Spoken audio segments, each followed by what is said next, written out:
बिस्मिल्लाहिर्रहमानिर्रहीम। अस्सलाम वालेकुम डियर स्टूडेंट्स। जैसा कि आप जानते हैं कि हमने लास्ट लेक्चर में हाफ लाइफ को डिस्कस किया था।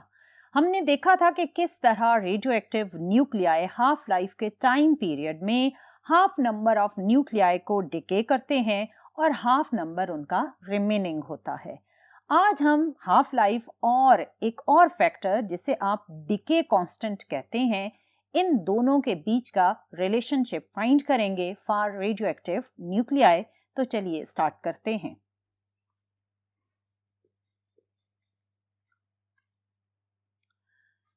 डियर स्टूडेंट, जैसा कि मैंने अभी आपको बताया कि आपने हाफ लाइफ और डिके कांस्टेंट, जिसको हम लेम्डा से इंडिकेट करते हैं, उनके बीच का रिलेशनशिप फाइंड आउट करना है।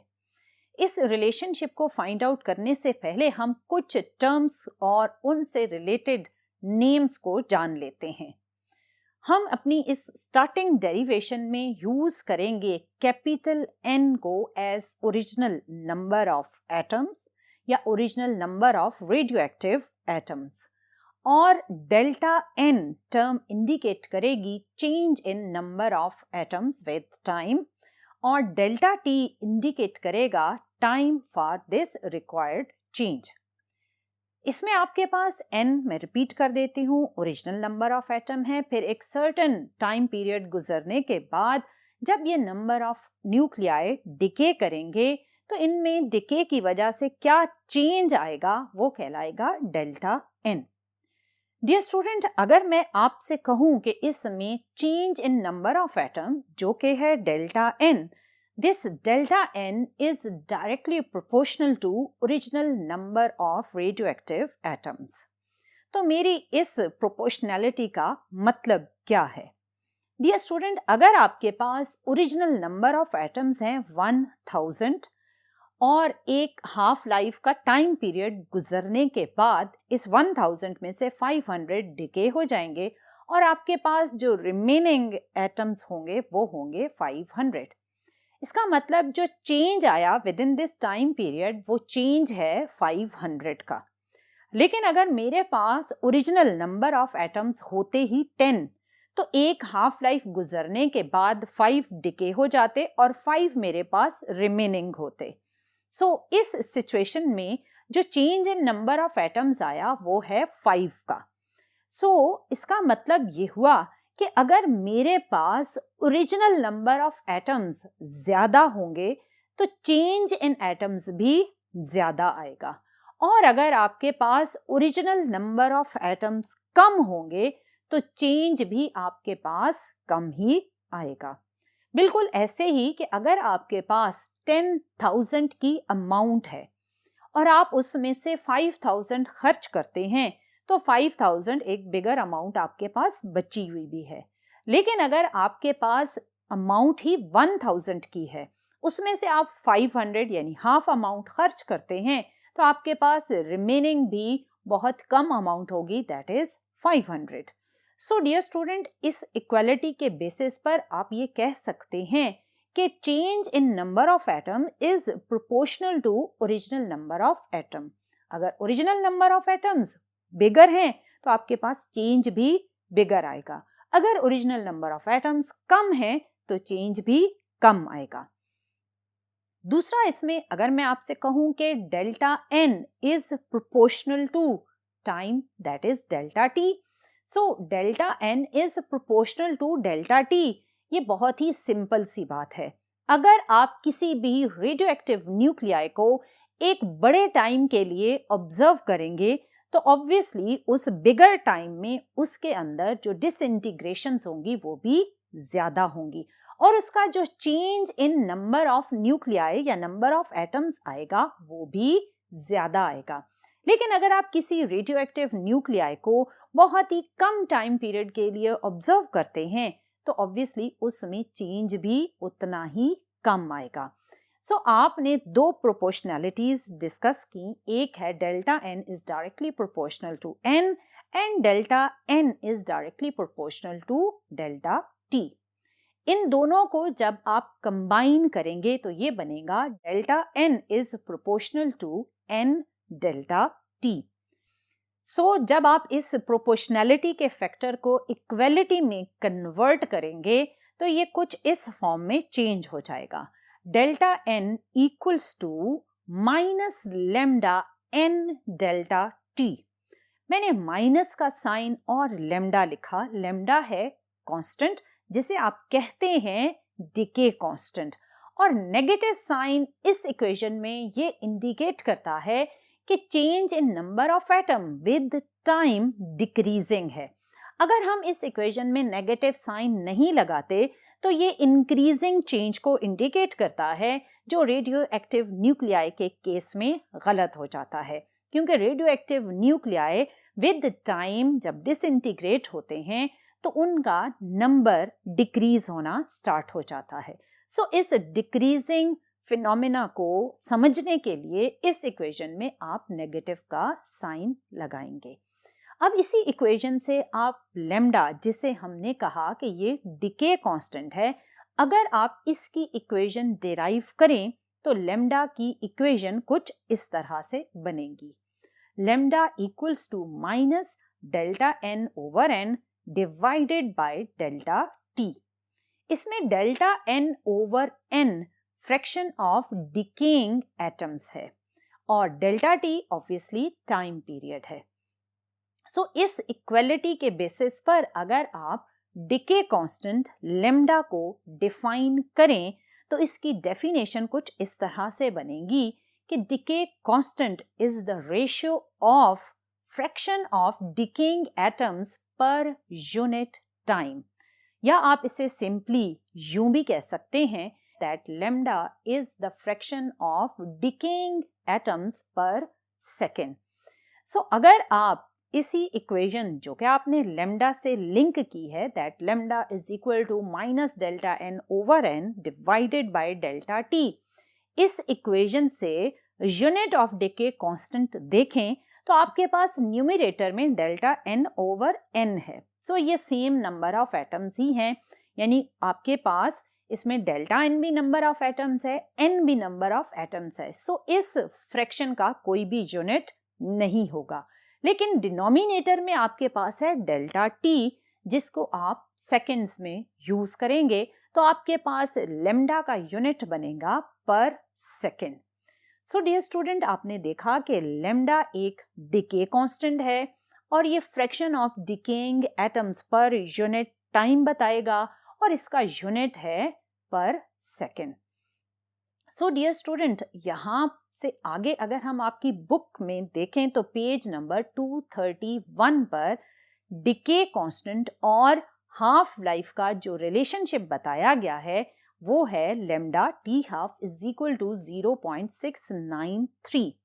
ये डायरेक्ट ही वहां पर ये इक्वेशन लिखी हुई है, लेकिन मैं आपको इसका रेडियो एक्टिव डिके लॉ से लिंक करके डेरिवेशन समझाऊंगी ताकि आपको मालूम हो कि ये डिके कांस्टेंट और हाफ लाइफ का रिलेशनशिप आखिर किस तरह डेराइव हुआ। डियर स्टूडेंट, अभी हमने जो इक्वेशन नंबर 1 डिस्कस की थी वो ये वाली इक्वेशन थी। हम इसी इक्वेशन की हेल्प लेंगे और इस रिलेशनशिप को डेराइव करेंगे। इसी इक्वेशन को अगर मैं डेरिवेटिव की फॉर्म में लिखूं तो ये इक्वेशन कुछ इस तरह से लिखी जाएगी, which is dn over n is equal to minus lambda dt। अब हम इस इक्वेशन को इंटीग्रेट करेंगे, so by integrating on both sides. जब आपने इंटीग्रेट करना है तो ऑब्वियसली जब भी इंटीग्रेशन की जाती है तो उसके लिए आपको लिमिट चाहिए कि आप जिस फैक्टर को इंटीग्रेट कर रहे हैं उसका स्टार्टिंग वैल्यू और उसका एंडिंग वैल्यू क्या है। इसमें number of atoms on the left hand side and time on the right hand side को डिस्कस करने के लिए या इंटीग्रेट करने के लिए हम इसकी सिचुएशन को कुछ इस तरह डिस्क्राइब करेंगे। ये आपके पास है ओरिजिनल नंबर ऑफ एटम्स, इसको हम कहते हैं n नॉट, और ये अभी टाइम 0 सेकेंड्स की बात हो रही है। एक सर्टेन टाइम t गुजरने के बाद ये नंबर ऑफ एटम डिक्रीज होकर हो जाएगा n। यहाँ हम ये डिस्कस नहीं कर रहे कि टाइम हमारा हाफ लाइफ गुजरा या 2 हाफ लाइफ गुजरा, हमने बस एक सिचुएशन ली कि आपके पास ओरिजिनल रेडियो एक्टिव एटम्स थे N0 एट टाइम 0 सेकेंड्स और आफ्टर टाइम t सेकेंड्स ये रिड्यूस होकर हो गए हैं N। सो इस सिचुएशन को जब हम अपनी इंटीग्रेशन की लिमिट्स के अकॉर्डिंग देखेंगे तो इक्वेशन में लेफ्ट हैंड साइड जहां आप इंटीग्रेट कर रहे हैं नंबर ऑफ एटम्स को, तो आपकी लिमिट स्टार्ट लेगी N0 से और एंड हो जाएगी N पर। राइट हैंड साइड पर जब आप टाइम को इंटीग्रेट करेंगे तो टाइम की लिमिट स्टार्ट लेगी 0 सेकेंड से और एंड हो जाएगी t सेकेंड्स पर। सो इस लिमिट के अकॉर्डिंग जब आप इसको इंटीग्रेट करेंगे तो ये कुछ इस फॉर्म में चेंज हो जाएगा। log of n over n0 is equal to minus lambda t। अब आपने इसी इक्वालिटी का एंटी लॉग लिया तो ये कुछ इस फॉर्म में मैथमेटिकली ट्रांसफॉर्म हो गई। n over n0 is equal to exponential minus lambda t। अब आप n0 जो लेफ्ट हैंड साइड पर डिनोमिनेटर में है उसे राइट हैंड साइड पर शिफ्ट करेंगे तो इक्वेशन बनेगी n is equal to n0 exponential minus lambda t। Dear students, ये बेसिकली इक्वेशन है जिसे आप रेडियो एक्टिव लॉ भी कहते हैं। इस रेडियो एक्टिव लॉ इक्वेशन में आपके पास लेमडा अगेन एग्जिस्ट करता है और ये लेमडा वही है डिके कांस्टेंट। डियर स्टूडेंट, याद रखिएगा कि decay constant radio active nuclei के डेंसिटी, टेम्परेचर या प्रेशर पे बिल्कुल डिपेंड नहीं करता। Lambda is basically the characteristics of radio active element. So अगर किसी भी रेडियो एक्टिव एलिमेंट का अगर मैं आपसे कहूं कि लेमडा यानी डिके कांस्टेंट बहुत बड़ा है तो उसकी हाफ लाइफ बहुत ही शॉर्ट होगी। क्यों? क्योंकि रेडियो एक्टिव एलिमेंट का डिके कांस्टेंट क्या हमने डिफाइन किया था? हमने कहा था कि lambda which is decay constant, इसकी स्टेटमेंट है fraction of decaying atoms per unit time. So अगर आपके लेमडा की वैल्यू गिवन रेडियोएक्टिव एलिमेंट के लेमडा की वैल्यू बड़ी है तो इसका मतलब जो पर यूनिट टाइम या पर सेकेंड जो फ्रैक्शन डिके हो रहा है वो एक बहुत बड़ा फ्रैक्शन है। सो अगर एक बड़ा फ्रैक्शन पर सेकेंड डिके हो रहा है तो इसका मतलब कि उस एलिमेंट की हाफ लाइफ फिर शॉर्ट है और शॉर्ट हाफ लाइफ यानी कम टाइम में वो बहुत बड़े बड़े फ्रैक्शंस को डिके कर रहा है। और अगर किसी भी एलिमेंट का लेमडा स्मॉल है तो उसकी हाफ लाइफ फिर बिगर होगी। क्यों? क्योंकि अगेन लेमडा है fraction of decaying elements per unit time. So अगर फ्रैक्शन ऑफ डिकेइंग एटम्स कम है तो इसका मतलब उसकी हाफ लाइफ फिर बड़ी है, वो एक बड़े टाइम के बाद एक फ्रैक्शन को डिसइंटीग्रेट या डिके करता है। So lambda and half life एक दूसरे के साथ इनवर्सली रिलेटेड हैं। अगर एक फैक्टर बड़ा है तो दूसरा उसके कॉरस्पॉन्डिंग स्मॉल वैल्यू कैरी करता है। ये हमें कैसे पता चलेगा कि इनवर्स रिलेशनशिप की क्या बेसिस हैं और वो रिलेशनशिप क्या है? इसके लिए जो अभी आपने रेडियो एक्टिव लॉ की इक्वेशन डिराइव की n is equal to n0 exponential minus lambda t, इसी इक्वेशन की हम हेल्प लेंगे और आपके बुक में जो पेज 231 पर इक्वेशन है उसको डिराइव करेंगे। उसके लिए हम इस रेडियो एक्टिव लॉ के लिए सिचुएशन ये लेते हैं कि आपका कोई भी रेडियो एक्टिव न्यूक्लियाई था, उसके ओरिजिनल नंबर ऑफ एटम्स है n0 और उसकी एक हाफ लाइफ गुजरी तो स्मॉल t इस इक्वेशन में 1 हाफ लाइफ के इक्वल हो जाएगा। सो जैसे ही एक हाफ लाइफ गुजरी तो आपके पास जो रिमेनिंग नंबर ऑफ एटम्स होंगे वो ऑब्वियसली क्या होंगे, क्योंकि एक हाफ लाइफ गुजरने के बाद एलिमेंट के जो नंबर ऑफ एटम्स हैं वो हाफ हो जाते हैं। सो इस रेडियो एक्टिव लॉ में जो n वाली वैल्यू है वो n0/2 हो जाएगी, क्योंकि एक हाफ लाइफ गुजरी तो स्मॉल t रिप्लेस हो जाएगा t हाफ से। सो आपकी इक्वेशन बनेगी n0/2 equals to n0 exponential minus lambda T half. इसमें आपके पास राइट और लेफ्ट हैंड साइड पर n नॉट का फैक्टर कैंसिल हो गया, तो आपके पास जो रिमेनिंग इक्वेशन है वो है 1/2 equals to exponential minus lambda T half. इस इक्वेशन को अगर हम क्रॉस मल्टीप्लिकेशन के थ्रू रीअरेंज करें तो ये कुछ इस तरह से रीअरेंज हुई। अब आप एक्सपोनेंशियल वाले फैक्टर को डिनोमिनेटर से जैसे ही न्यूमरेटर में शिफ्ट करेंगे तो वो हो जाएगा exponential lambda T half equals to 2। So ये आपके 2 स्टेप्स में आप इस स्टेप तक पहुंचे। इस स्टेप के बाद अब आप दोनों साइड्स का लॉग लेंगे तो आपके पास इक्वेशन कुछ इस तरह से बनेगी। अब इस में जैसे ही आप लॉग ले लेंगे तो ये इक्वेशन ट्रांसफॉर्म हो जाएगी lambda T half is equal to 0.693, क्योंकि नेचुरल लॉग ऑफ 2 की वैल्यू होती है 0.693। सो इस इक्वेशन को अब आप अपनी बुक पर देखें तो ये वही इक्वेशन है exactly which is lambda t half is equal to 0.693। I am sure कि आपको रेडियोएक्टिव लॉ और उससे की गई डेरिवेशन के स्टेप्स समझ आ गए होंगे। अब इस इक्वेशन में lambda is inversely proportional to t half, क्योंकि इनमें से कोई एक फैक्टर जैसे ही बिगर होगा दूसरा फैक्टर ऑटोमेटिकली कम हो जाएगा। सो मैंने आपको पहले भी बताया कि जिस एलिमेंट का डिके कांस्टेंट लेमडा बिगर होगा उसकी हाफ लाइफ कम होगी। सो अगर हम इसको ग्राफिकली देखें तो हमारे पास इस वक्त 2 कर्व्स हैं। आपने y एक्सिस पर अगेन लिया है नंबर ऑफ रेडियोएक्टिव एटम्स को और x एक्सिस पर आपने लिया है टाइम को। सो इसमें आपके पास जो 2 ग्राफ नजर आ रहे हैं उसमें जो लोअर ग्राफ है उसे आप ग्राफ 1 कह लें और अपर ग्राफ को हम कहते हैं ग्राफ 2। लोअर ग्राफ का जो डिके कांस्टेंट है वो है लेमडा 1 और जो अपर ग्राफ है उसका डिके कांस्टेंट है लेमडा 2। इन दोनों में से किसका डिके कांस्टेंट ग्रेटर है?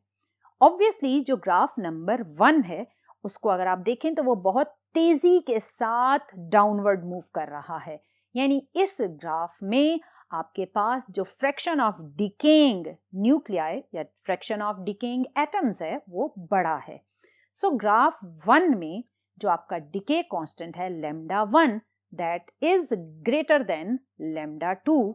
सो जैसे ही लेमडा 1 ग्रेटर देन लेमडा 2 हुआ तो इसका मतलब ये हुआ कि आपके पास ग्राफ 1 का जो हाफ लाइफ था ऑफ दैट एलिमेंट वो half life shorter half life था as compare to the element of graph 2। So dear student, इस तरह आप ग्राफिकली भी ऑब्जर्व कर सकते हैं कि किसी एलिमेंट का डिके कांस्टेंट कैसा होगा और उसकी हाफ लाइफ की वैल्यू कंपैरेटिवली दूसरे एलिमेंट के क्या होगी। सो डियर स्टूडेंट, ये तो था कि किस तरह हाफ लाइफ और डिके कांस्टेंट एक दूसरे के साथ रिलेटेड हैं। ये सारा कुछ हमने जो डिस्कस किया ये बेसिकली उन न्यूक्लियाई से रिलेटेड था जो अनस्टेबल न्यूक्लियाई कहलाते हैं, जिनमें एटॉमिक मास नंबर बहुत ज्यादा होता है, यानी नेचुरली ही वो रेडियोएक्टिव होते हैं।